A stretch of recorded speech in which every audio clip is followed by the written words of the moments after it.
ಕಿಚ್ಚನ ವಿರುದ್ಧ ಕೇಸ್, ಸುದೀಪ್ ವಂಚಿಸಿದ್ದು ಯಾರಿಗೆ? ಕಿಚ್ಚ ಸುದೀಪ್ ಚಂದ್ರಚೂಡ ವಿರುದ್ಧ ವಂಚನೆ ಆರೋಪ. ಸುದೀಪ್ ಮಾಡಿದ್ದು ಬರೋಬ್ಬರಿ 60 ಲಕ್ಷ ಮೋಸ. ಚಿಕ್ಕಮಗಳೂರಿನ ದೀಪಕ್ ಮಯೂರ್ ಪಟೇಲ್ ಅವರು ನಟ ಸುದೀಪ್ ವಿರುದ್ಧ ಬೆಂಗಳೂರು ಪೊಲೀಸ್ ಕಮಿಷನರ್ ಕಚೇರಿಗೆ ಇದೀಗ ದೂರನ್ನ ಕೊಟ್ಟಿದ್ದಾರೆ. 2016ರಲ್ಲಿ ನಡೆದಂತಹ ಈ ಘಟನೆಗೆ ಸಂಬಂಧಪಟ್ಟಂತೆ ಚಿತ್ರೀಕರಣ ತಂಡವು ತೋಟವನ್ನ ಹಾಳು ಮಾಡಿ ಪರಿಹಾರವನ್ನ ಕೊಡದೆ ವಂಚನೆ ಮಾಡಿದೆ ಅಂತ ದೂರಿನಲ್ಲಿ ಉಲ್ಲೇಖ ಮಾಡಿದ್ದಾರೆ. ಬಿಗ್ ಬಾಸ್ ಕನ್ನಡ ಸೀಸನ್ 12 ಯಶಸ್ವಿಯಾಗಿ ಮುಗಿಸಿರುವಂತಹ ಕಿಚ್ಚನಿಗೆ ಈ ಪ್ರಕರಣ ಇದೀಗ ತಲೆನೋವಾಗಿ ಪರಿಣಮಿಸಿದೆ. ದೀಪಕ್ ಮಯೂರ್ ಪಟೇಲ್ ಅವರು ನೀಡಿರುವಂತಹ ದೂರಿನ ಅನ್ವಯ ಚಿಕ್ಕಮಗಳೂರು ತಾಲೂಕಿನ ಬೈಗೂರು ಗ್ರಾಮದ ಸರ್ವೆ ನಂಬರ್ 275ರಲ್ಲಿ ಇರುವಂತಹ ತಮ್ಮ ಸ್ವಂತ ತೋಟದ ಜಾಗದಲ್ಲಿ ವಾರಸ್ದಾರ ಅನ್ನುವಂತಹ ಧಾರಾವಾಹಿಯ ಚಿತ್ರೀಕರಣವನ್ನ ನಡೆಸೋದಕ್ಕೆ 2016ರಲ್ಲಿ ಅನುಮತಿಯನ್ನ ಕೊಟ್ಟಿದ್ರು. ಸುಮಾರು 2 ವರ್ಷಗಳ ಕಾಲ ಚಿತ್ರೀಕರಣಕ್ಕೆ ಅವಕಾಶ ಕೊಡುವಂತೆ ಕೂಡ ಕೇಳಿಕೊಂಡಿದ್ರು. ವಾಸ್ತವವಾಗಿ 4 ತಿಂಗಳುಗಳ ಕಾಲ ಚಿತ್ರೀಕರಣ ನಡೆದಿತ್ತು ಅಂತ ಅವರು ತಿಳಿಸಿದ್ದಾರೆ. ಇದೀಗ ಹಳೆಯ ಒಂದು ಪ್ರಕರಣ ಮತ್ತೆ ಮುನ್ನೆಲೆಗೆ ಬರ್ತಾ ಇದೆ.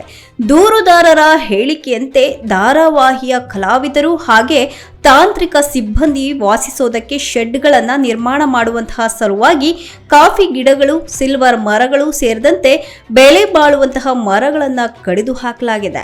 ಇದರಿಂದ ತೋಟಕ್ಕೆ ಗಂಭೀರವಾದಂತಹ ಹಾನಿ ಕೂಡ ಆಗಿದ್ದು 1 ಎಕರೆ ಜಾಗ ಸಂಪೂರ್ಣವಾಗಿ ನಾಶ ಆಗಿದೆ ಅಂತ ದೂರಿನಲ್ಲಿ ಉಲ್ಲೇಖ ಮಾಡಿದ್ದಾರೆ.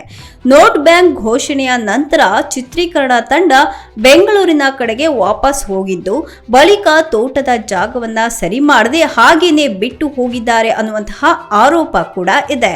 ತೋಟದ ಹಾನಿ ಸರಿಪಡಿಸೋದಕ್ಕೆ ಹಾಗೆ ನಷ್ಟವಾಗಿ ನೀಡಬೇಕಾಗಿದ್ದಂತಹ ಸುಮಾರು 80,000 ರೂಪಾಯಿ ಹಣವನ್ನ ಪಾವತಿಸಿಲ್ಲ ಅಂತ ದೀಪಕ್ ಮಯೂರ್ ಪಟೇಲ್ ಅವರು ದೂರಿದ್ದಾರೆ.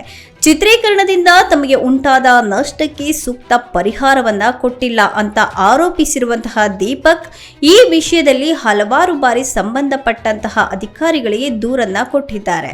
2016ರಿಂದಲೂ ಸಹ ಚಿಕ್ಕಮಗಳೂರು ಎಸ್ಪಿ ಹಾಗೆ ಬೆಂಗಳೂರು ಪೊಲೀಸ್ ಕಮಿಷನರ್ ಅವರಿಗೆ ದೂರನ್ನ ಕೊಟ್ಟಿದ್ರೂ ಸಹ ಯಾವುದೇ ರೀತಿಯ ನ್ಯಾಯ ಸಿಕ್ಕಿಲ್ಲ ಅಂತ ತಮ್ಮ ಅಸಮಾಧಾನವನ್ನ ವ್ಯಕ್ತಪಡಿಸಿದ್ದಾರೆ.